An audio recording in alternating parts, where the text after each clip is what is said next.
Another type of pictorial is perspective sketching.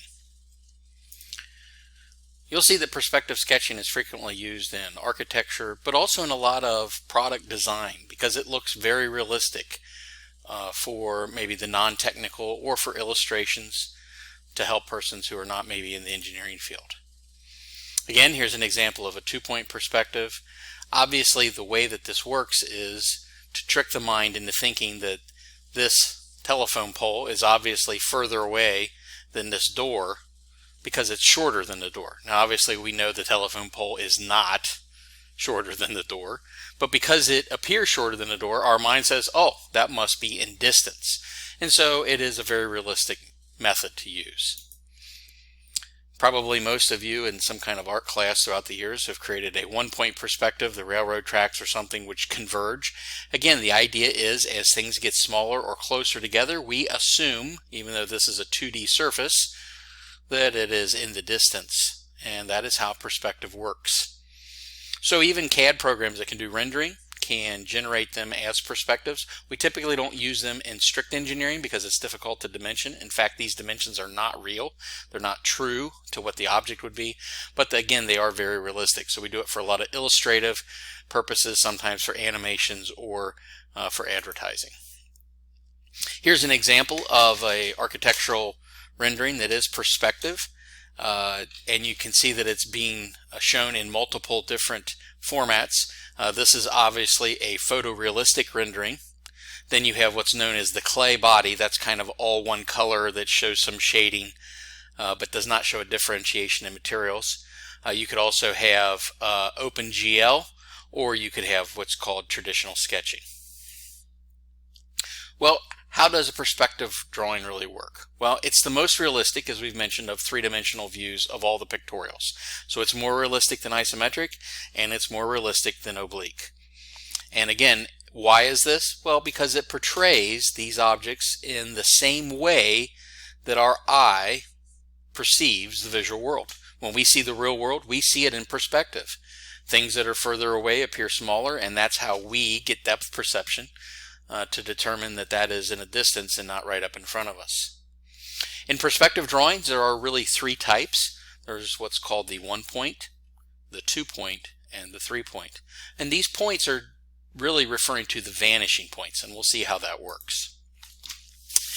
The advantage of a 1 point is it's not very realistic, but it is fairly simple to make. However, it normally does not look as realistic as, for example, 2 or 3 point. We use some common terms in all of these perspectives. We have what's called the horizon line or the horizontal line. Think of it where the sky meets the earth when you look out over an ocean sunset. That's the horizon line. And then in these different types of perspectives, again, we use either 1, 2, or 3 point. That is where the convergence or the vanishing point is identified, and typically it's on the horizon. So let's look at a couple examples of here. Okay, they're going to show you two different methods. Again, you could probably look through this PowerPoint in greater detail later if needed. So there's a simple object that we're going to use. And we have method 1, which is called the box method. Again, we create this horizontal line, the horizon line. If we put the horizon line high on the sheet, it makes the object look like it's more below us on the earth. If we move the horizon line down, it makes the object look like it is more up in the air. Again, in advertising, they use this all the time. In smaller automobiles, for example, they normally take the picture from maybe the headlight level or the bumper down, and that way the actual car in the photograph looks much larger because it kind of grows up out of the picture. If you took the picture from, let's say, the second-story building down on top of the car, it would look much smaller. And so they're really just changing where the horizon line is seen by the human eye, and hence how we absorb that piece of information. So we have the horizon line. Doesn't matter where you place it, it's just going to be consistent for your drawing. And then you have this spot or vanishing point where everything in a 1 point is going to converge. Okay. Again, the vanishing point can be put anywhere on the horizon line. That's your choice. We then sketch the typical face or box of the object, kind of the front-on view, we would say, of that front object. And then everything from there that goes back in depth or recedes goes back to that vanishing point. And notice that these lines are not parallel to each other. They are converging as they get closer and closer to the vanishing point. That's what gives it that feeling of distance. After the construction lines have been sketched, you can measure the true width and height of the object, but the depth, this is all estimate. That's why we don't use it in engineering per se, because you couldn't give a true dimension to finish describing the part. But again, it is realistic in appearance. So they kind of estimate proportionally related to the width and the height, how deep it would be to look about right, and then everything is prorated from that. So you locate some more details on the front, and then anything that goes toward the distance converges into that vanishing point. As most things, after there's some construction lines, we go ahead and kind of embolden or go around the outline of the known parts so we don't get too confused, and then we continue to add construction lines to add some more detail. So anything in height and width is on that front plane. Everything else converges toward that vanishing point.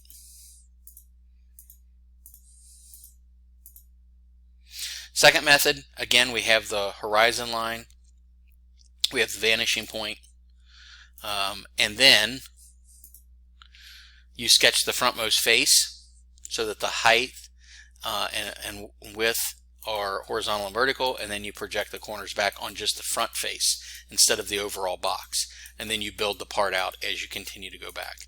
Again, anything in the depth has to be estimated, and the line angle is converging to that vanishing point.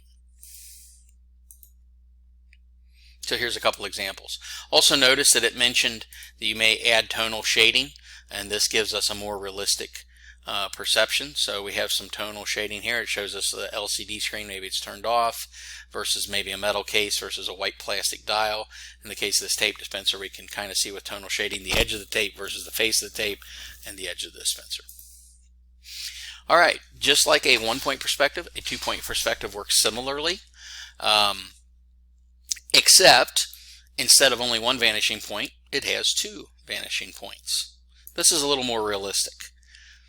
So basically, you sketch the horizon line, again, and then you locate two vanishing points. They're called here VP1 and VP2.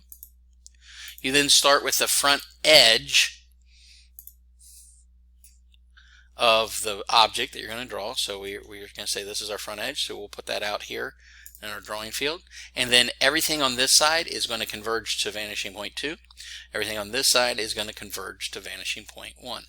This is more how the human eye sees things typically. Again, the depth has got to be estimated. So we're going to box in the imaginary box here, our construction box, to actually be able to construct it. So there's the beginning. Then we're going to create this face. We're going to come back a certain distance. Again, have one vertical line. So in a one-point perspective, you had horizontal and vertical on the front, and then everything else went to the vanishing point. Here, only your vertical lines are straight up and down. Everything else is at a converging or non-consistent, non-parallel angle. Now here's the trick on this one. To get this converging correctly, now this edge has got to go to vanishing point 1, and this edge has got to go to vanishing point 2. Once you have the constructed overall box, you start adding in details. Again, everything that's in the depth converges.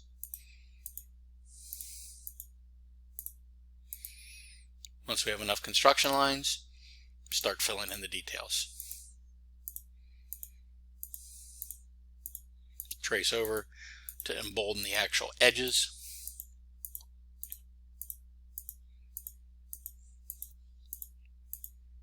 Again, fortunately, the CAD system will do most of this for us, but we need to understand, because it'll ask things like, where do you want the horizon line, how far away do you want the vanishing points, etc. Again, you can add tonal shading, or in the case of a CAD, you could use rendering with a light source to help differentiate what's further away versus closer, versus material type. You know, lighter may be shinier, reflecting more light. Something that's dull or dark, or down in the recesses, the cracks, the shadows may be a little darker. So here's an old inkjet printer example. Here is a sewing machine. This was actually a two-point perspective. used as part of the patent drawing. Very frequently perspectives, pictorials in general, but perspectives are frequently used in patent application. The 3-point perspective gives the viewer either what's known as the worm's eye or the bird's eye view of an object. Worm's eye is if you are lower than the object and looking up, like a worm out of the ground. Bird's eye obviously is if you are at the top looking down upon it, like a bird would right before it dive bombs your car. It still has a horizon line, and 2 of the vanishing points are on the horizon line, and the 3rd one is below where it converges. So here's a comparison. 1 point, obviously everything converges to 1 point. 2 point, we converge to 2 points. And 3 point is really how our human eye sees things, but there is not a vertical or horizontal line in a 3-point perspective. Everything converges to one of the 3 vanishing points. Comparing the two, sometimes persons get a little confused between an isometric or a perspective. Well, you can tell in this case that this is all parallel. These lines are parallel. So this is an isometric. These are going back at 30 this angle, this are going back at 30 this angle. This is a perspective. These are converging. This line and this line, they get closer together as they go back. The wheel is getting smaller as it goes back, again, so that gives the view to the human brain that this is further back, so it's a little more realistic. Let's take a couple other examples here.